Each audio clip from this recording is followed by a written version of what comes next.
এখন আমরা চলুন দেখে নিই ডেফিনিট আর্টিকেল দা এর ব্যবহারগুলো। এতক্ষণ তো আমরা এ আর এন এর অনেক ব্যবহার শিখেছি। চলে আসি আমরা দাতে। নির্দিষ্ট করে বোঝায় এমন কমন নাউনের সিঙ্গুলার ও প্লুরাল উভয় নাম্বারের আগে দা বসবে। যেমন দ্য গার্ল ইজ ড্যান্সিং, মেয়েটা নাচছে। তাহলে এখানে আমরা কিন্তু একটা নৃত্যরত মেয়ে, একটা মেয়ে নির্দিষ্ট মেয়েকে বলছি যে নাচছে, সেটা বোঝানোর জন্য এই সিঙ্গুলারের পূর্বে আমরা কি দিয়েছি? The girl is dancing.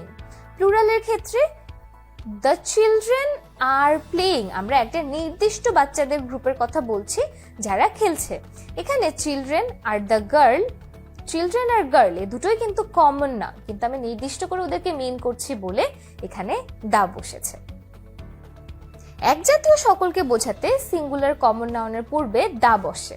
তাহলে এক জাতীয় সকলকে বোঝাতে এখানে এই দাকে আমরা জেনারেলাইজিং দা বলে থাকি। যদি আমরা উদাহরণ দেখি, the gardenia is a nice flower, তাহলে এখানে এই গার্ডেনিয়া, দ্য গার্ডেনিয়া দিয়ে আমি একটা সিঙ্গুলার কমন নাউনকে বোঝাচ্ছি, অর্থাৎ গার্ডেনিয়া ফুলগুলোর কথা বলছি এবং এটার আগে নির্দিষ্ট করছি, তাই না?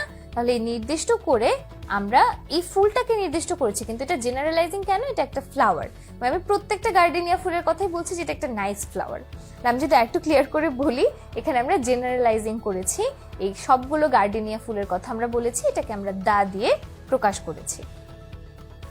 নদী, সাগর, উপসাগর, মহাসাগর, পর্বতশ্রেণী, দ্বীপপুঞ্জ, জাহাজ ইত্যাদি নামের পূর্বে দা বসে।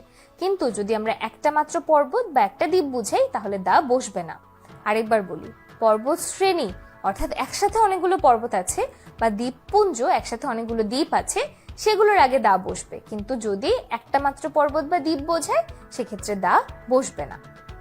যদি আমরা উদাহরণ দেখি, দা আন্দামানস, তাহলে আন্দামান ও নিকোবর দ্বীপপুঞ্জের কথা আমরা এখানে বলছি, তাই না? এই কারণে এটার আগে দা বসেছে। কিন্তু সন্দ্বীপ, হাতিয়া, মাউন্ট এভারেস্ট এগুলো তো একটা একটা দ্বীপ, বা মাউন্ট এভারেস্ট একটা পর্বত, এই কারণে এগুলোর আগে আমরা দা বসাইনি। তা আমরা কি বুঝেছি? নদী, সাগর, উপসাগর, মহাসাগর, পর্বতশ্রেণী, দ্বীপপুঞ্জ, জাহাজ এগুলো নামের আগে দা বসবে, কিন্তু একটা মাত্র পর্বত বা দ্বীপ বোঝালে দা বসবে না। ধর্মগ্রন্থ এবং পত্রিকার নামের পূর্বে দা বসবে। তাহলে যদি আমরা দেখি, দা হোলি কোরআন এবং দা ডেইলি স্টার। হোলি কোরআন কি একটা ধর্মগ্রন্থ এবং দ্য ডেইলি স্টার হচ্ছে একটা পত্রিকা, এই দুটোর নামের পূর্বে আমরা কি বসিয়েছি? দা বসিয়েছি।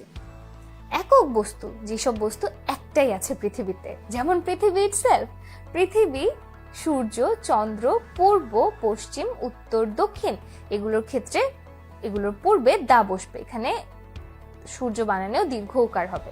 তাহলে যদি আমরা উদাহরণ দেখি, the sun, the earth, the moon, সূর্য, চন্দ্র এবং পৃথিবী এগুলো সবকে একটা একটা করে না, এই কারণে এগুলোতে কি বসবে? দা বসবে।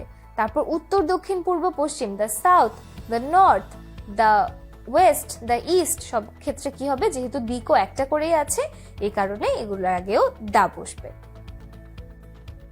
বর্ণনামূলক বা অর্থপূর্ণ ভৌগোলিক নামের পূর্বে দা বসে, অর্থাৎ যেসব নামকে আমরা ব্যাখ্যা করতে পারবো বা পুরো ফর্ম লিখতে পারবো সেগুলোর কি বসবে? দা বসবে। যেমন দ্য ইউএসএ, দ্য ইউএসএসআর, তাহলে দ্য ইউএসএ হচ্ছে the United states of America. এরকম করে যেসব শর্ট ফর্মকে বা যেসব নামকে আমরা পুরো ফর্মে নিয়ে আসতে পারি সেগুলোর আগে কি বসবে? দা বসবে। তারপর এরকম আরো অনেকগুলো দায়ের ইউজ আছে, সেগুলো চলুন আমরা দেখে নিই। মিউজিক্যাল ইনস্ট্রুমেন্টস এর নামের পূর্বে দা বসবে, যেমন the flute, the piano, the guitar. তারিখের নামের পূর্বে দা বসবে, যেমন দ্য 16th ডিসেম্বর। আমি অনেক জায়গায় দেখেছি মানুষ শুধু 16th ডিসেম্বর লেখে, এটা কিন্তু গ্রামাটিক্যালি ইনকারেক্ট। এটা হবে কি? দ্য 16th ডিসেম্বর অথবা ডিসেম্বর 16। তো যখন আমরা এরকম 16th, 14th, 2nd এভাবে লিখি সেটার আগে দা বসাতে হবে। তারপর পজেসিভ অ্যাডজেক্টিভের পরিবর্তে কমন নাউনের ক্ষেত্রে আমরা দা বসাতে পারি, যেমন পজেসিভ অ্যাডজেক্টিভ কি?